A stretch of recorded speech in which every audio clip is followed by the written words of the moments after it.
Wanwan!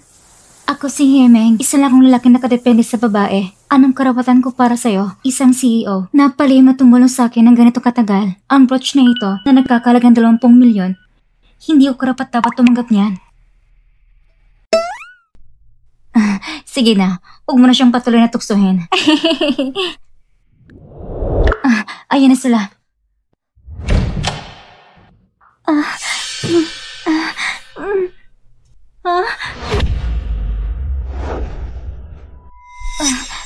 May narinig ka ba? Wala naman. Baka hindi mo napigilan ang sarili mong umungol. Ano ba yung sinasabi mo?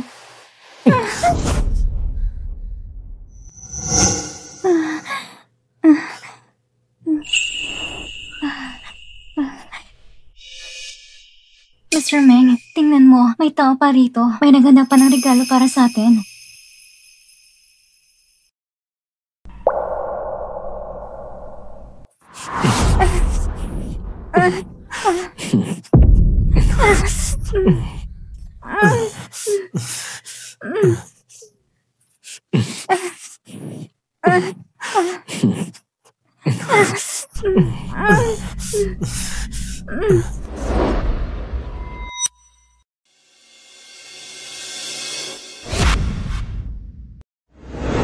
Wanwan, pakanataranta ka lang. Huwag mo kong takutin.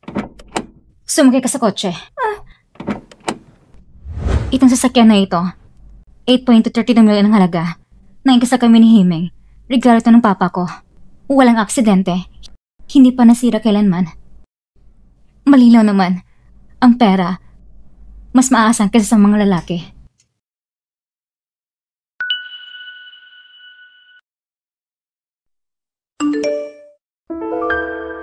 Di ba ito yung kabit? May ganap pa siyang ayayin kang magkipagkita.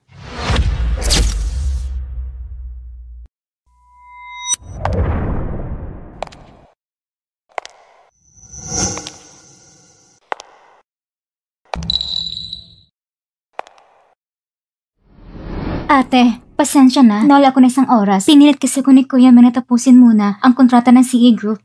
Ate, sorry talaga. Nakalimutan kong wala ka palang trabaho, kaya hindi mo alam ang mga ganitong bagay. Kung malaman ng mga nakabet ang totoong pagkatao mo, baka yung matayin siya sa takot.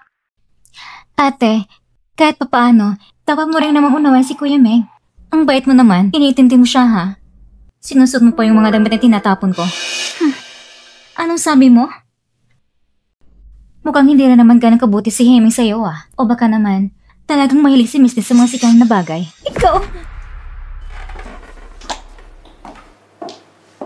Hindi mo naman talaga mahal si Hemeng. Bakit mo siya inaangkin? Huwag kang mag-alala. Isang bulok na pipino lang siya. Kapag minsan nagtaksil, hindi na kailangan makapagkatiwalaan. Song Xingwan, bakit ka nandito? Kuya Meng, nagkataon na nagkita kami ni ate rito. Song Xingwan, bigyan mo ko ng paliwanag. Ikaw ang dapat magpaliwanag, hindi ako. Nakalimutan mo na ba kung sinong dahilan kung bakit ka nandito ngayon? Ayan na naman. Aminado ako nung nabangkarote ang He-Group. Tinulungan mo ko bilang anak ng pamilya Song. Pero matagal nang pinutol ang ugnayan sa pamilya mo. Ang pag-unlad ng He-Group, nagawa ko yun sa sarili kong kakayahan. At ano ngayon? Dahil binata at matagumpay ka na, iiwan mo lang asawa mong kasama mo sa hirap.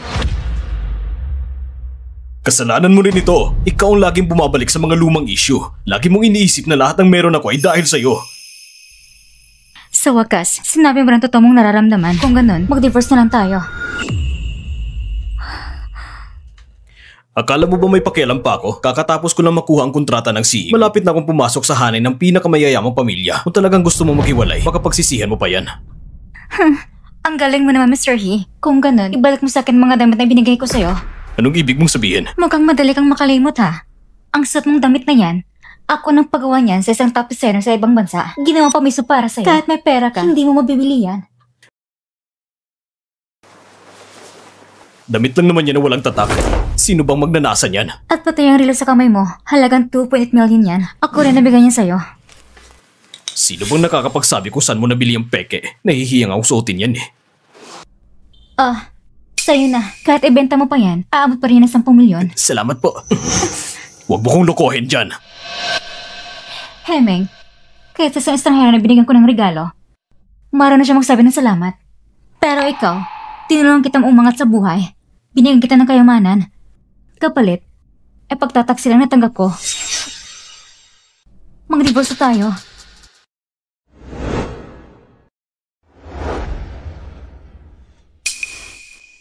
Kuya Meng, kung gusto ka naman talagang hiwalay ni ate, di... Linyan ka, binabalaan kita. Alam mo dapat kung saan ang lugar mo.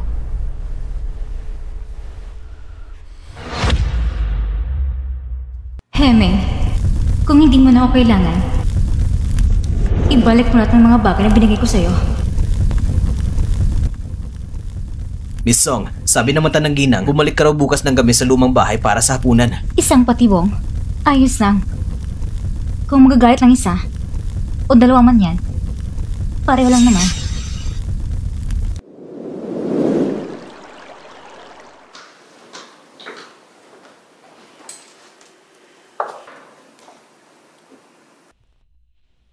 Ma, naawala ko kay Kuya Meng. Siya lang bumubuhat ng kumpanya.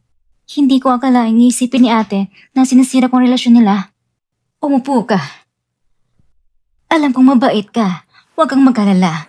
Mamaya, akong bahalang turuan siya ng leksyon. Papayag din siyang tumira ka dito. Iya, ate, nandito ka na pala. Kukuha ko ng mangkok ng bird's nest para sa'yo. Hoy, ang bird's nest na yan, pina-air cargo pa. Bakit siya kakain? Umaas lang yan sa lalaki. Wala siyang karapatang kainin yan. Ikaw talaga. Ikaw ang tumulong kay Himeng para magkongkontrata sa CA Group. Kaya kumain ka pa. Sige. Kung hindi ko lang pina-air cargo yan, sa tingin mo ba, karapat dapat ang pamilya na kumain yan? Ano? Tama bang hula ko? Sakto. Hayang mo lang si Kern tumira muna sa amin. Matutok ka na sa kanya na mabuti. Wala ka namang ginagawa buong araw.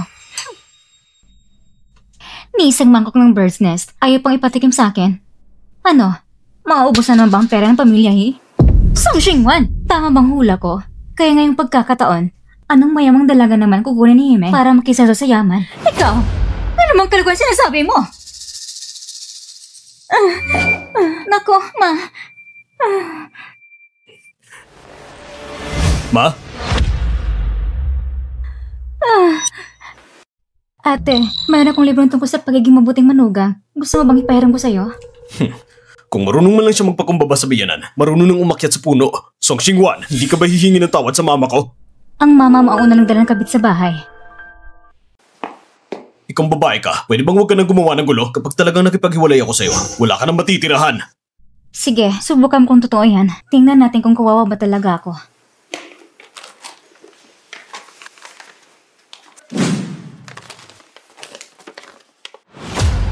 At anong karapatan mong kunin ang kalahati ng ari-arian ko? Noong araw, ginamit kong pera at koneksyon ng pamilya Song para tulungan kang bumangon muli. Kaya hatin sa kalahati, hindi ba't patas lang yun?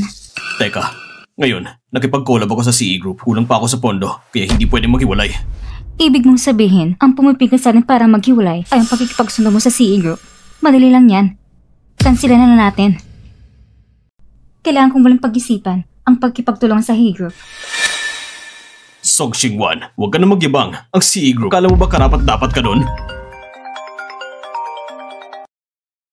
Mr. He, ang CE, kailangan nilang muling suriin ang kwalifikasyon ng pagkikipagtulungan sa He Group. Sino ka ba talaga?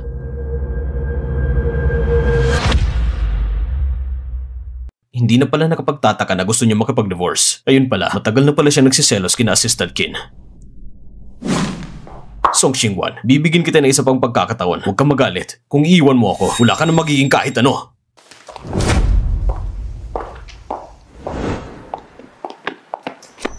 Xinwan, patawarin mo ako. Hindi ko talaga intensyon na makipaghiwalay sa'yo. Kasi palagi mong iniisip na dahil sa'yo kaya nandito ako. Gusto kong baguhin mong pagtingin mo. Kaya ako kinuha si Lin Yanke. Tanga ka ba?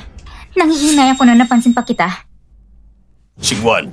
Permano yung kasunod sa loob ng 3 araw. Kung hindi, pababagsakin ko ang He family.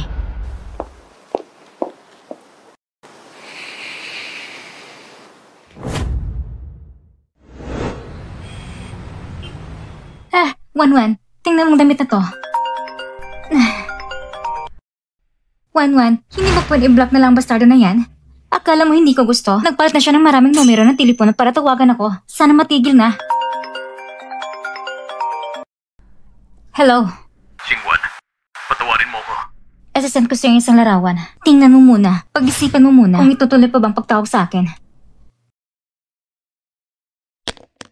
Anong larawan yon? Anong kababalagan yan? Tingnan mo na lang mismo. Buntis ka? Ang buntis sa Silianke. Ang buntis sa Silianke. Oy, may bagong damit pala. Hindi na nagugusto ng second hand. Song Xingwen, tingnan mo itong invoice na ito pagkatapos ka lang magsalita sa akin. Alam ko naman, may nalalabing damdamin parang si Heming para sa'yo. Ngunit ngayon, buntis ako. Ang pwesto mo bilang Mrs. C, dapat nang iwanan mo. Pero kung bastardo na yun, pipilitan mo ulit ng kabet na ipalaglag ang bata, huwag kang mag-alala. Ano? May mahinang simila si Heming?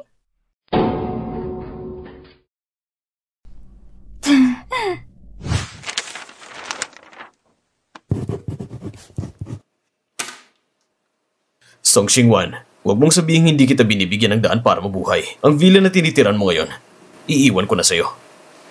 Villa naman talaga ni Wanwan yan. Lalaking palamunin. Ikaw? Ano ako ha? Imbis na magsalita ka pa, mas mabuti pang magpatingin ka sa doktor.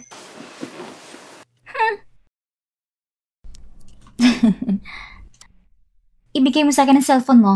Ako na magpo-post sa Moments. Ipapaalam ko sa lahat ng binata na single ka na. Ano na naman kabalawan ng kabita to? Pagkatapos ng lahat ng to, magiging asawa rin siya ni He. Gusto umangat yung message si gamit ng anak ha? Tingnan muna natin kung ginto ba talagang pamilya He. Ma, mabuting manugang. Sa wakas dumating ka na. Aba, may mga tao rito na hindi pa mananataw si Wanwan na mabuting manugang. Kayo talaga. Itong bahay ng He, hindi namin kayo tinatanggap dito. Ganun ba? Dito palang bahay ng He? Akala ko sa resibo. Bahay ko to.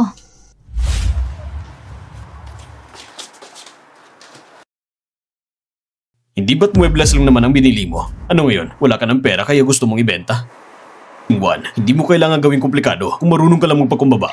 Teka, Mr. He, kung mahina ka sa math, paano ka magnenegosyo? Akin lahat to. Anong pinagsasabi mo?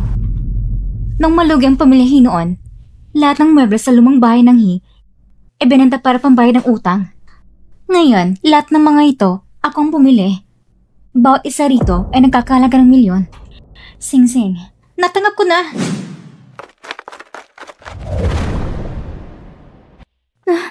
Anong balak niyong gawin? Simulan niyo na. Ikaw?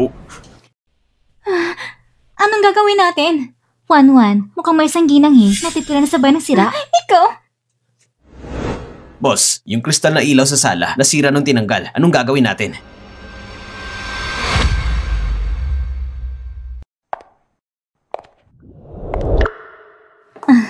Xingwan. Sayang naman kung masira tong kristal na ilaw. Oo nga. Yan pa naman paborito ng binan mo. Sabi pa nga ng mga kaibigan niya, naiingit sila rito. Tama. Xingwan, kung ganun, basagin mo. Ikaw? Isang ilaw lang yan. Magkano ba naman? Pero ayokong kinabang ka pa. Ikaw? Xingwan, bakit mo ginagawa ito? Magpakumbaba ka naman minsan. Biyanan mo pa rin yan. Matanda na siya. Wala naman talagang balak pumunta rito. Pero tong ginang He, gustong tumas ang antas dahil sa anak niya. Pero ang batang ipapanganak niya, mana sa ari-arian ko. Ikaw? Dating binan. Ikaw, kung may sisisihin ka, sisihin mo yung mabuti manugang mo. Sino ba nang sabing mayabang siya sa social media?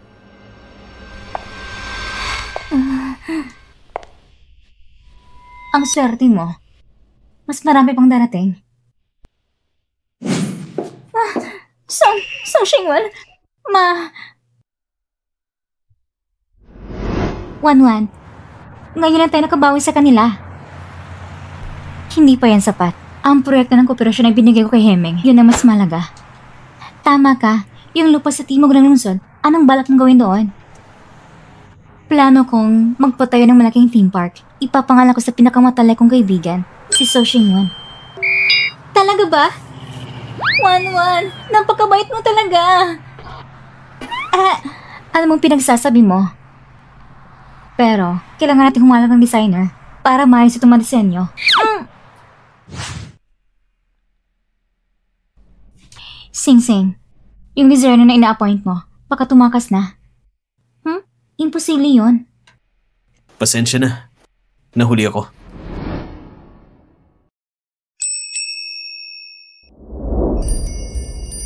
Siya yun! Siya yun?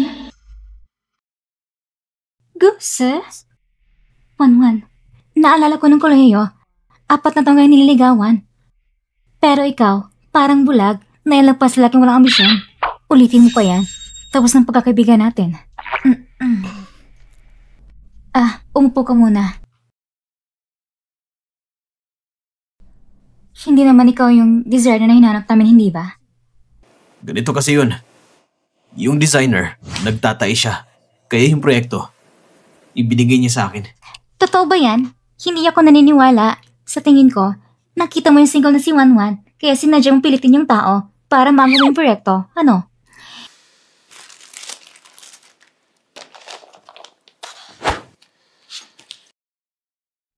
Ikaw ba yung kilalang designer sa bansa nitong mga taon na to? Wanwan, kung gusto mo, magsakripisyo na lang ako. Ibigyan na natin yung proyekto sa kanya. Sakto naman, kayo pa ay... So Xingwan. Mag-CR lang ako sandali. Pasensya. Ganyan talaga si Sing-Sing. Ano to? Ibibigay mo ito sa akin? Yung nasa kolehiyo ka pa, paborito yung pagkain mula sa tindahan nila. Senior, gusto mo bang pumunta sa bahay ko? Sige. Grabe, ang tagal niyo nang di nagkita. Pagkikita pa lang, niyaya mo na agad sa bahay. Balak mo bang paibigin siya agad sa'yo? Hindi nga. Gusto ko lang sanang samantala yung pagpapagawa ng bahay. Gusto ko rin makita kung gaano siya kagaling. Isipin mo, pumayag pa siya na ilang lunsod para dito. Inawat pa yung almusal sa'yo ng buo at walang kahit anong sira. Grabe naman ang effort niya para sa'yo. Ako ang CEO ng CA Group. Sino pa bang mas mayaman sa akin? Ayoko lang naman muli makatagpo na kagaya ni Himing. Isang basura. So Xingwan!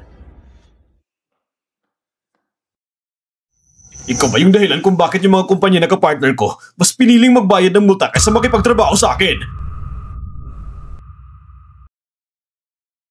Sa tingin mo ba, karapat-dapat nga po aksayan ko ng ganitong effort? Hindi ikaw. Sino pa? Dahil iniwan kita, may sama ka ng loob kaya gusto mong mapansin kita ulit, hindi ba? Hemeng, kung talagang wala kang utak, bumili ka ng utak ng baboy sa palengke. 20 pesos lang. Ikaw? Sok Xingwan, huwag mong isipin na hindi ko alam kung ano mga pinaggagawa mo. Kung hindi ikaw, bakit biglang ayaw makipagtrabaho ng mga yon sa He Group? Baka naman kasi, masyado ka lang palpak.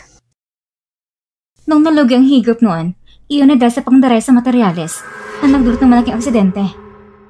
Yung mga kumpanyang yon, nakipagtrabaho lang ulit sa inyo dahil ako mismo, si Song Xingwan, ang nagtiwala sa inyo. Ako ang naggarantiya, ako nakiusap sa kanila. Pero ngayong hiwalay na tayo, bumalik ka lang naman sa tunay mong antas, isang walang kwenta. Isa ka talaga babaeng walang hiya!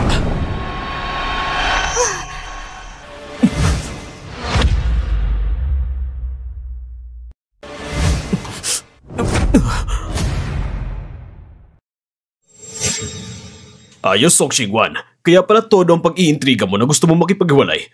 May kabit ka pa ng batang lalaki. Hemeng, tama na yan. Mas mabuti pa siguro magpakita ka naman ng respeto. Sok Xingwan, ngayon ang duda ko, baka si Lin Yan Kira ay kinuha mo para ipahamak ako. Nasiraan ka ba ng bait? Ang tingin ko sa'yo, hindi mo na kailangang pumunta sa palengke para bumili ng utak ng baboy. Hemeng, humahanga ako sa kumpiyansa mo.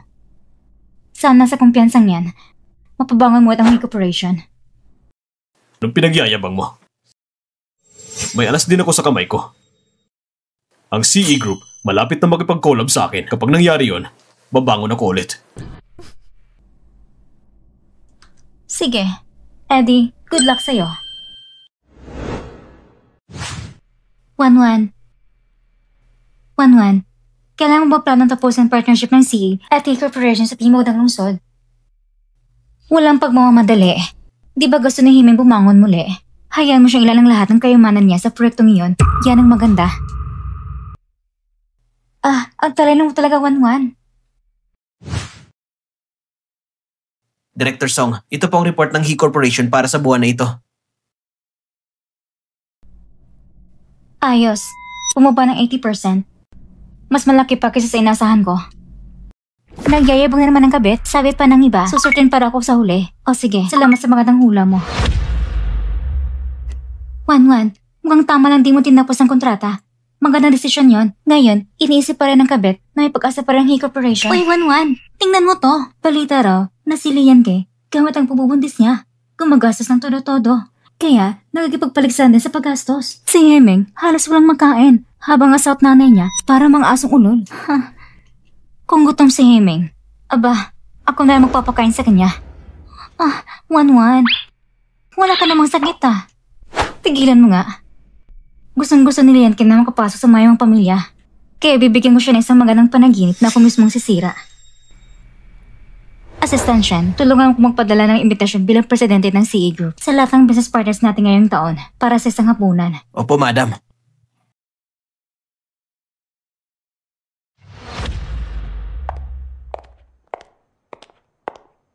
Wanwan, gusto ko talaga magkita ang mukha ni Hemeng kapag nalaman niyang tunay mong pagkakakilanlan. Kailan mo babalak sabihin sa kanya? Huwag kang magmamadali. Gusto ko muna makita kung paano siya mahihiya.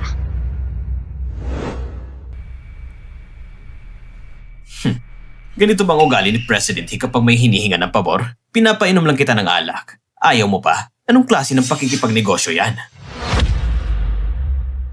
Ganito bang ugali ni President He kapag may hinihinga ng pabor? Pinapainom lang kita ng alak. Ayaw mo pa? Anong klase ng pakikipagnegosyo yan? President Zhang, hindi naman sa ayaw ko. Tignan nyo naman, pareho tayong business partners ng CE Group.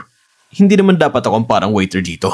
Ooh, Himing, ikaw may kailangan sa akin ngayon. Wala ka man lang disiplina sa negosyo? Sa tingin ko, umaasa ka lang dati kay Qingwan. Anong ibig mong sabihin? President Zhang, pasensya na po. Si Him ay medyo bastos. Ako na lang po mamubuhos ng alak. Huwag mo na po siyang pahirapan.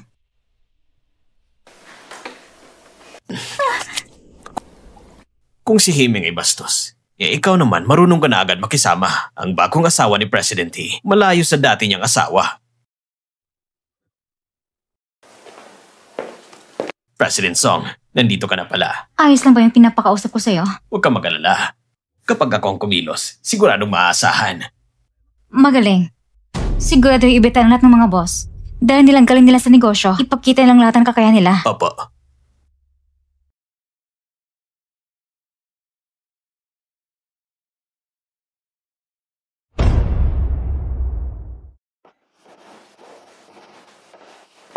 Dumating ka para lang manood ng kahihiyan ko. May libreng palabas ng payaso dito.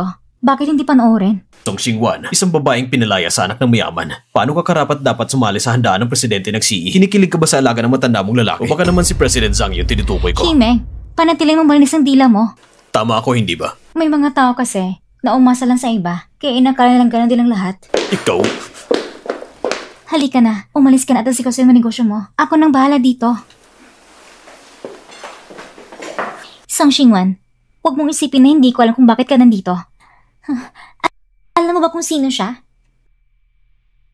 Wala ka lang pala kay Meng. Hindi mo pa siya nakakalimutan. Alam ko, kapag wala si Meng, wala ka ring halaga. Gusto mong maging mayamang may bahay, diba? Lian Ke, hindi kita kalibel. Tama ng pagmamayabang. Xingwan, pasensya na. Pero ako naawa rin kay Meng. Palagi kayong minamaliit. Wala akong intensyon na sirain kayo. Bitawan mo ko. Huwag mo kong pilit na magpabuntis na hindi ko gusto. Bitawan mo ko. Ang sakit! Ang anak ko! Ang anak ko! Care, ayos ka lang ba? Kailangan mo bang dalhin sa ospital? Okay lang ako. Ate Xingwan, hindi mo naman kailangang saktan ako. Hindi naman ganun kalakas. Kitang-kita naman namin na hindi yun sinasadyang matulak ka palayo. Tama. Ito'y paninira at pagbibintang. Hemeng, huwag mong pakinggan ang mga kalokohan nila. Song Xingwan, kahit may nararamdaman ka pa sa akin, kahit may galit ka kay Kerr, Wala namang kasalanan ng bata. Sigurado ka ba na ako nagtulak sa kanya? Oo nga. Napakabait nga ni Wanwan. Alam niya may mahinang similya ka. Paano pa yung gustong saktan ng isang bata? Si Mr. Hinang He Group, may mahinang similya daw. Totoo ba yan o chismis lang? Ang mga kumakalat na balita sa mayayamang pamilya, ilan ba ron ang peke? Baka nga dahil dyan kaya sila naghiwalay. Heming, kung may utak ka lang, malalaman mo ikaw lang nag-aakala na may damdamin pa ako sa'yo. Kaya nang wala ng tiwala si Leonke. Kaya siya gumawa ng ganitong gulo. Tama na, Song Chingguan! Alam kong ang bibig mo ang pinakamagaling sa pagbabaliktad ng katotohanan. Security! Ang babaeng to'y walang karapatan na dumalo sa CE Group banquet. Palabasin niyo siya agad. Tingnan natin kung sino magtatangka. Bakit kayo natatakot sa kanya? Isa lang naman siyang pinatalsik na anak ng pamilyang Song. Ako ang kasosyo ng CE Group sa kanilang Golden Project. Palabasin niyo na siya agad! Hindi mo ba alam na ako na-organisan ng banquet na ito? Hindi mo nga alam na ang banquet na ito ay mismong pinanguluhan ng CEO ng CE Group. Tapos nandito ka para manloko? Ano? Nakilala mo na bang CEO ng CE Group? Ang CEO ng CE Group ay batang-bata at mahusay. Paano naman yun magiging ikaw? Isang mayamang babaeng sanay lang sa luho. Maaari kong ipakiusap sa CEO ng CE Group na palampasin ka dahil sa akin. Nakakatawa ka talaga, Himing. Oo nga, napakabobo mo. Tama, matagal na kayong magkasama sa isang kama pero hindi mo kilala ang tunay na pagkatao ni Miss Song? Si Miss Song ay hindi lang talaga nakagusto sa lalaking umasa sa babae. Anong ibig niyong sabihin? Anong Miss Song? Himing, hindi mo pa rin ba naiintindihan? Ang ex-wife mong lagi mong minamaliit at ang CEO ng CE Group na pilit mong nilalapitan ay iisang tao. Si Miss Song mismo ang nagplano ng lahat ng ito. Tama, yung mga kahihiyan mo. Ngayon ay kumakalat na sa buong mundo ng mga mayayaman. Anak, bakit ang dami nagtatanong sa akin kung may mahinang similya ka ba daw? At sinasabing umasa ka lang sa babae. Nasaan ka ngayon? Ikaw, totoo ba to? Sandali. Huwag ka munang mabigla. Ang friend ko sa timog ng lungsod, babawiin ko na. Ikaw, wala ka ng pagkakataong makabangon pa. May magandang balita kung i-anunsyo sa lahat. Ang pamilya ay muling mabangkarote.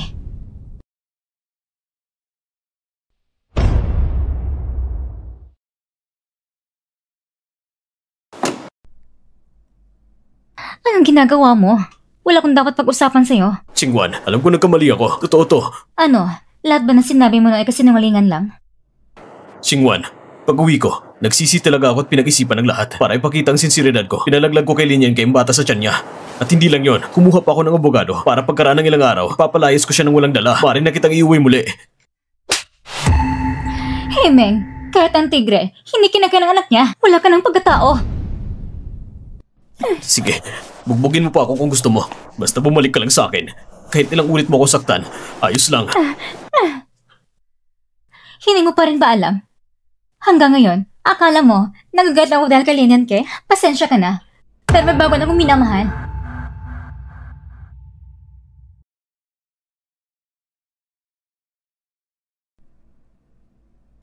Mahal, bumati ka muna. Kumusta? Dati niyang asawa. Niloloko mo lang ako, hindi ba? Hindi mo pa talaga ako pinapatawad, kaya dinala mo siya para asarin ako. Noon, si Kuj yung senior ko. Niligawan ako ng 4 na taon. Hindi ko man siya pinansin dahil tanging ko lang mahal ko. Pero ngayon, nagpasya na ako na bumalik sa kanya.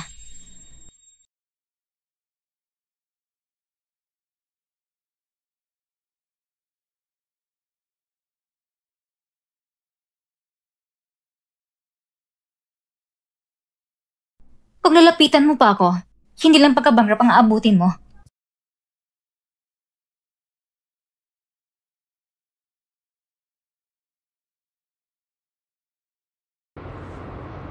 Bakit ka tumatawa? Iniisip ko lang, yung sinabi mong babalikan mo ako. Totoo ba yun? Siyempre hindi. Sinusubukan lang kita. Sa ngayon, mga 40 puntos ka lang sa akin. Aba, kailangan ko pala magsipag. Pero naniniwala ako, pagkatapos natin kumain sa Yunding Restaurant, madadagdagan ang puntos ko. Yun ding restaurant, ang hirap magpareserba doon. Narinig ko, masungit daw ang may-ari. Hindi ko pwedeng sumingin sa pila. Paano mo nagawa magpareserba? Madali lang yan, basta isa ka sa mga tagapagtatag. At sabay na ikaw din yung punong chef, makakapasok ka sa likod. Grabe, ang galing mo naman. Sige na nga. Ngayon, may 60 puntos ka na sa akin. Pasado ka na.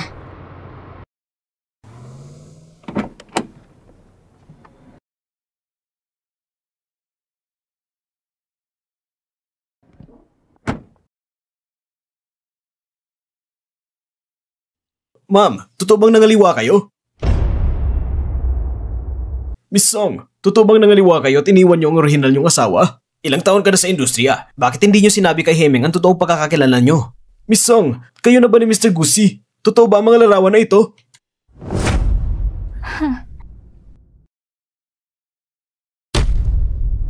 Si Heming, ang kapal na mukha at sobrang kasamaan. Tingnan natin kung paano ko siya babalikan. Assistant Chen, tulungan mo ko ipabura ang lahat ng binaya ng peking balita na kinalat ni Heming. Miss Song, hindi po ba naaalis sa mga yon? Ano? Ikaw ang gumawa nito? May kilala akong ilang kaibigan na nagtatrabaho sa media company. Ayos yan. Malaw ang koneksyon mo. Si Heming, isang lalaking walang dangal, nangaliwa sa sekretarya niya at pinilit ng kawit na magpalaglag. Tingnan natin. Sakto lang. May kaibigan akong mahilig tumulong sa ganitong bagay. Anong problema mo?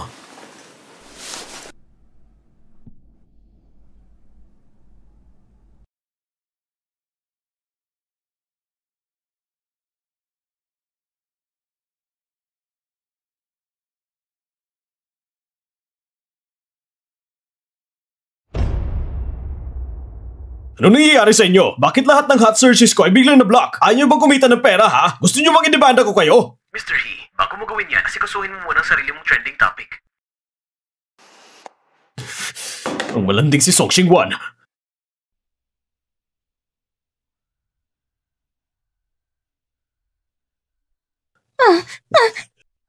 Malulugi na ako. May gana ka pang kumain? Heming, 3 araw mo na akong di pinapakain. Gutom na ako.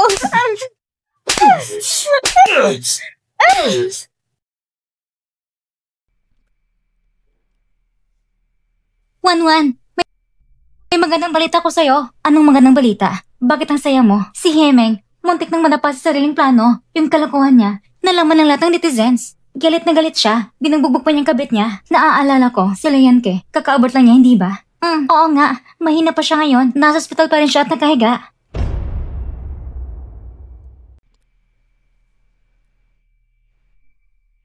Wanwan, kilala mo na yung bro na yun, hindi ba? Bakit pa siya dadala ng regalo? Hindi mo naintindihan. Ang kaaway ng kaaway ay kaibigan. Panoorin mo na lang ako.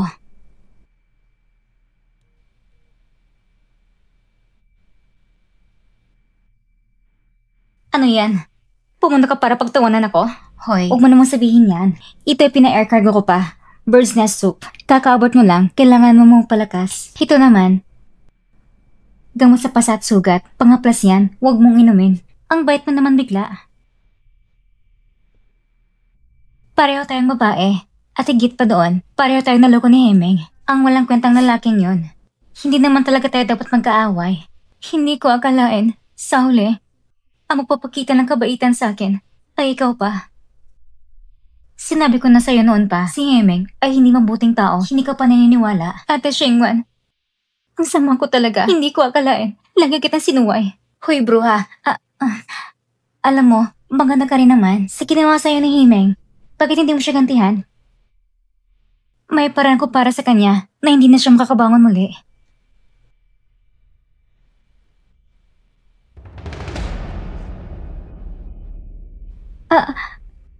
Ang lupit-lupit mo naman. Walang lason, walang babaeng matatag. Mr. Lee, matagal na tayong magkaibigan. Pahiram naman ng 5 milyon.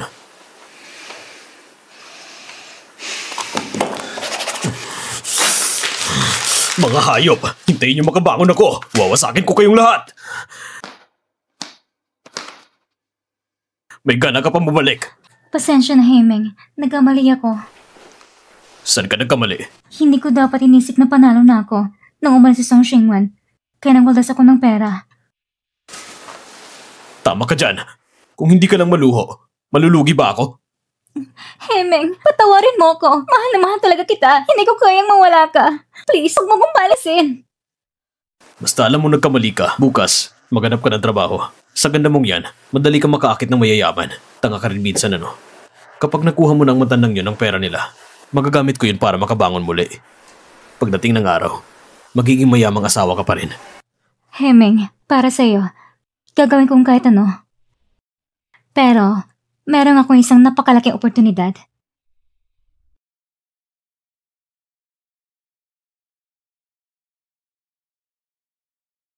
Mukhang promising yan ah. Pero wala akong ganun kalaking pera. May paraan ako. Anong malaking balita yan? Patay na si Hemeng? Naniniwala na si Hemeng. Nakikita siya sa proyektong sinabi ko. Ngayon, nasa restaurant siya. Nangungutan ng pautan na may mataas na interes. May mataas na interes? Oo nga. Pagkatapos niyang mangutang, papayagan ko yung tinatawag niyang kasosyo sa proyekto na tumakas dalang pera. Ay nako, wag kang mag-alala Ate Xingwan. Pagdating ng oras, aaminin kong kasalanan ko at isusukang maruming pera. Ayan, ganyan ang tama. Wasak na siya. Bangkarote na. Saan siya kukuha ng ari-arian para ipangsang na sa utang? Yung lumang bahay ng pamilya yung mansion. Ipinamana sa kanya ng papa niya. Siya! Mr. He, hindi mo ba alam kung paano bumasa? O hindi mo lang alam kung paano isulat ang sarili mong pangalan? Hindi naman. Pero itong pautang na may mataas na interes, hindi ko naman ito inutang. Hindi inutang?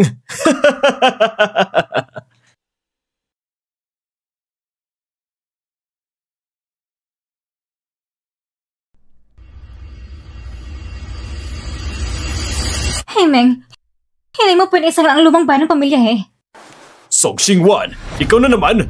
Ang lumang bahay, iyan ay pinaglaban ni Tito ng buong buhay niya. Nang bumagsak ang kumpanyang sobrang naghirap siya noon. Kung malaman niya ito sa kabilang buhay. Tama na! Ano pang silbi ng mga sinasabi mo? Hindi ako aabot sa punto na kailangan ko isang laang bahay. Kung gusto mo ng hustisya sa matanda, sa'yo siya dapat magiganti.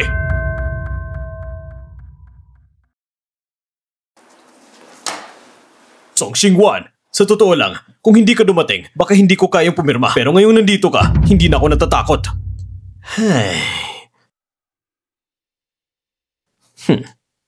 Ang mga mabubuting payo ay walang silbi sa tong sadyang mapahamak. Wala na akong magagawa.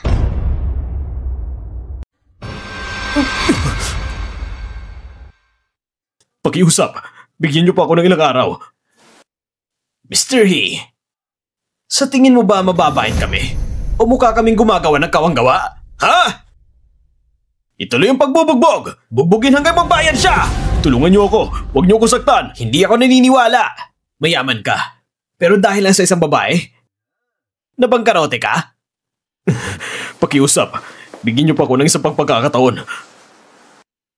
Magbayad ka! Ang gumagawa ng masama, tsak na mapapahamak.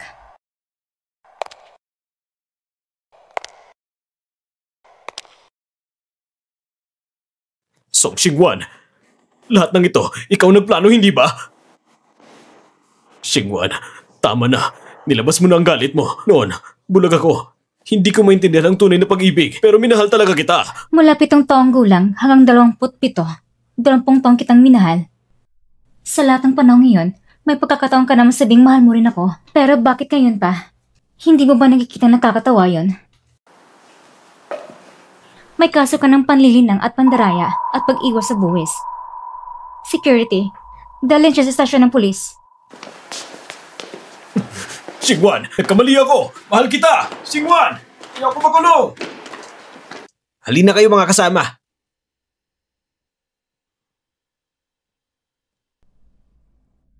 Dapat yata naputingin ako sa doktor. 20 taong kong minahal ang ganitong tao. Kung ako sa'yo, magpa-therapy ka na lang. Anong ibig mong sabihin? Halimbawa,